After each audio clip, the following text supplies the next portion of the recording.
akkuma beekamu imaammatoonni magaalaa keessattuu jiruuf jireenya hawaasa keenyaa jijjiiruu danda'a. Armaan dura hin turre imaamanni sirrii fi ifa ta'e hin turre, garuu erga mootummaa jijjiiramaa dhufe asitti imaamanni magaalaa ifa ta'e qophaa'eetiin magaalonni tarsiimoo imaamata sanii ittiin raawwachiisuu danda'an haala gaariidhaan bocamee gadi bu'eessan.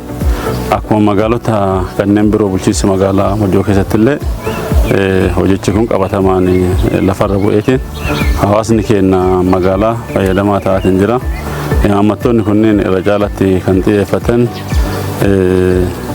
tarsiimoon magaalomsuu ijoowwan jedhaman lafa magaalomsuu jiraata magaalomsuu fi akkasumas mootummaa magaalomsuu waan jedhu kanaan gad bu'e kan irratti xiyyeeffannee hojjennu keessa inni guddaa fi ijoon waan jiruuf jireenya hawaasa keenyaa jijjiiruu fi uummata magaalomsuu kan jedhu kan irratti waan xiyyeeffatee hojjetaa jiru jecha. Magaalaan amma lasitti akkuma beekamu konsuumeriidha.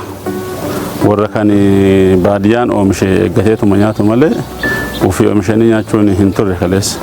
Har'a garuu kallattii muummee ministeeraa keenya waggaa 5 ji'a dura kaayee gadi buuse jiddu galeessa godhachuudhaan lafti magaalaa guutummaatti namni lafa booroo isaatii qabu lafa kaaree 10 15 50 100 yoo ta'e yoo jiraate lafti lafa buluun qabu kan jedhu kanaan inisheetiivoonni keessattuu nyaata koo booroo koo jedhu kunii fi maaddii guutuu jedhu kun magaalota keessatti bal'inaan hojiirra ooluu eegalanii jiru. Waggoottan 4-5 darbanitti jalqabbiiwwan gaariin yoo turanis keessattuu waggoottan 3 isaanii kan ammoo keessattuu akka naannoo keenyatti dursineetiin qophii karooraa bara 2015 irraa kaasneetiin ji'a 2 ji'a 3 dursa jechaadha. Kurmaana sadaffaa irratti karoora baratanii yeroo itti qopheessinu keessatti xiyyeeffannaa addaatiin inisheetiiviin qonna magaalaa irratti xiyyeeffate jiruuf jireenya hawaasa kanaa jijjiiruu kan danda'uu fi carraa hojii bal'aa dargaggeessaaf uumee dabalataan illee qaala'insa jireenyaa fooyyessuu keessa qooda qaban karoorfamanii gadi bu'aniitiin 2016, 17 fi 18 hojii gurguddaatu hojjetamee jira. Achi keessaa kan bara kana yoo sii kaase jiraataan magaalaa keenyaa lakkoofsaan abbaa warraatiin 13,000 ol ta'e jechaadha. Tokko isaanii jechaadha haga dandeenyetti 80-90 lakkoofsaan yoo fiigirii sirrii ta'e illee amma sii kaasuu baadhe harki caalu jechaadha 80-90 kan ta'u kun yoo dhiqaate booroo ofiitti jechaadha. Nyaata koo booroo koo kan jedhu raafuurraa odoo hin tuffatame jecha raafuurraa kaaseet booroo isaatti akka qonni magaalaa hojiirra oolu ta'eera.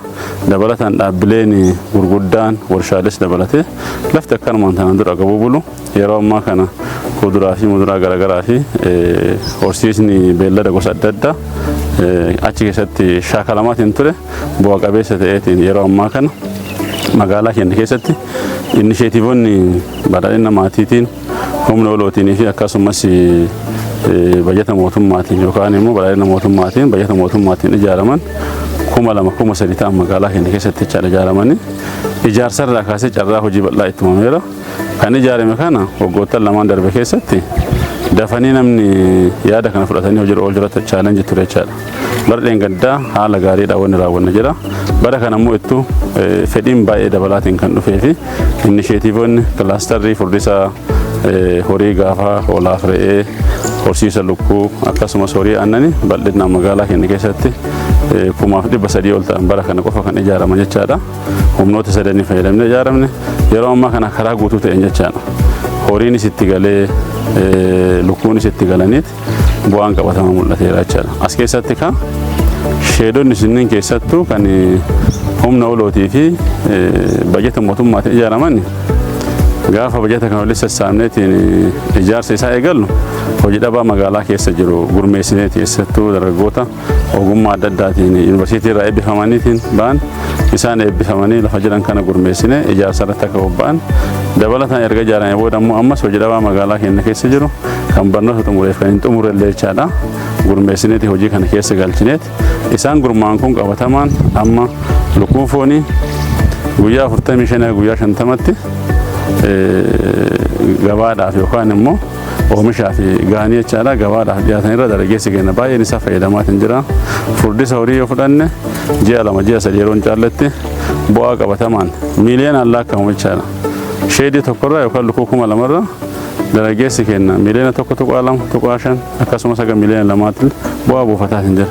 Kanaan cinatti amma dargaggeessuun fayyadamu olitti dargaggeessuun mataa isaa achitti hojii dhabaa ta'ee ofii galee innuu hojii dhabaa yookaan nama hojii barbaadu 5 jalatti qacaree carraa hojii dabalataa kan uumee fi oomishni isaan achi keessaa baasan qaala'insa gabaa tasgabbeessuu keessatti dhiyeessiin aannanii dhiyeessiin lukkuu keessattuu killees dabalatee bal'inaan magaalaa keenyaa fi magaalota ollaa asii aga magaalaa Finfinnee gabaa guyyaa ayyaana tasgabbeessuudhaaf killeen waggaa keessatti jechaadha nu bira miiliyoona 6 ga miiliyoona 7 ta'u jechaadha. Kurmaana lamaan darbe keessatti qofa gabaa jiddu galeessaatiif kan dhiyaatee fi waliigala waggaa kana keessatti killee gara miiliyoona 15 16 ta'u gabaaf dhiyeessaatiin jira. Kana akka dargaggeessi keenya yeroo ammaa kana carraa kanarraa warra achi keessa gurmaa'an baay'inaan fayyadamanii jiruuf jireenya isaanii fooyyessuu birallee darbanii tasgabbii gabaa keessatti illee uumuu keessatti qooda guddaa baatanii jiru. Kun yoo waliigala ilaallu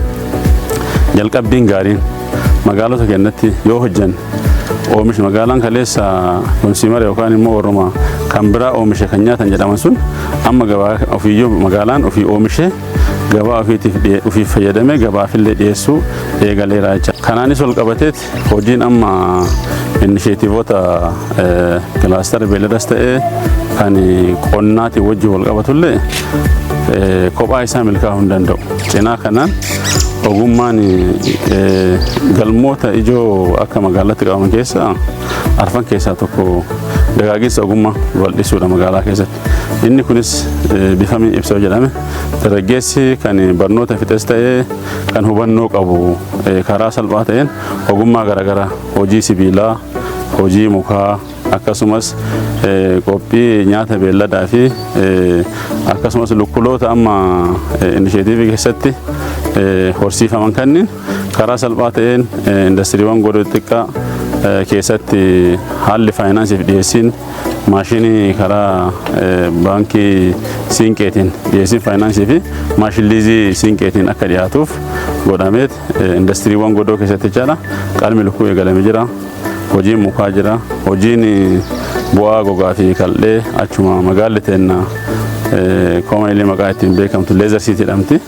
Achuma warshaalee gogaaf kal'ee irraa hojjetan irra dhiyeessiin gogaa sunis dhiyaateet korojoowwan garaagaraa kan dhiiraaf kan dubaraa akkasumas kopheen maateriyaaliin seeftii warshaalee keessa hojjetamuu fi seeftii shuu kunniin jechaadha bal'inaan hojii dhabaa kennaa yeroo ammaa kana industirii godoo keessatti oomishamaatiin jira. Kunniinis hojiiwwan suphee fi nyaata lukkuullee nyaata beellada gosa adda addaa industiriiwwan godootiin magaalaa keenya keessatti yeroo ammaa kana dargaggeessi keenya ogummaa garaagaraatti hubannoo leenjii gaggabaabaa fudhateetiin achirraallee fayyadamaa jiraachuu isaa jechaadha. Kunniin walii hidhamaniitiin jiruuf jireenya hawaasa magaalaa fooyyessuu fi ammayyeessuu keessatti qooda guddaa qaba.